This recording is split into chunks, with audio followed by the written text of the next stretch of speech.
তোমাদের মাধ্যমিক পরীক্ষার জন্য কিন্তু এটা 2025-এর জন্য গুরুত্বপূর্ণ একটি কিন্তু কোশ্চেন। ঠিক আছে। 2 নম্বরে দেখো কি রয়েছে না, স্পর্শের প্রভাবে লজ্জাবতীর পাতা মুদে যায়, এটি কি প্রকারের চলন? না এটি হচ্ছে সিসমোনেস্টিক চলন। এমসিকিউতে এটা ডিটেলসে আলোচনা করা হয়েছে নেস্টিক চলনে। যদি ভিডিওটি না দেখে থাকো এমসিকিউ, তাহলে পার্ট 1-এর যে ভিডিওটি রয়েছে সেখান থেকে তোমরা সম্পূর্ণ ডিটেলসটা দেখে নিতে পারো। তাও এই ভিডিওতেও আমি একবার আলোচনা করে তোমাদের দিচ্ছি। ঠিক আছে। দেখো প্রথমে যেটা জানতে হবে না, ফটোনেস্টিক বা আলোক ব্যাপ্তি, যেটা আলোর তীব্রতার কারণে হয়, সেটা কি হয়ে যাবে? উদাহরণ পদ্ম ও সূর্যমুখী।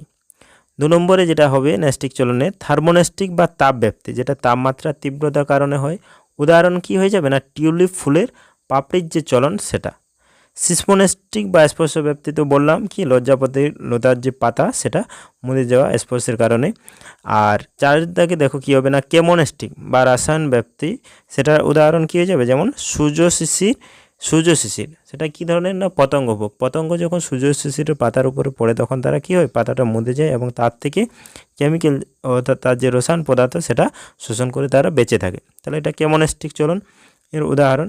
এটা হচ্ছে 2-এর দাগে। তাহলে নেস্টিক চলন থেকে কিন্তু এইখান থেকে একটা কোশ্চেন মাস্ট আসে, তাহলে খুব মন দিয়ে এটা খাতাতে নোট ডাউন করে নাও, যাতে নেস্টিক চলন থেকে যদি প্রশ্নটা দেই তুলে তাহলে যেন পারা যায়। ঠিক আছে। 2025 মাধ্যমিকের জন্য খুবই গুরুত্বপূর্ণ কিন্তু এই নেস্টিক চলনের একটা উদাহরণ।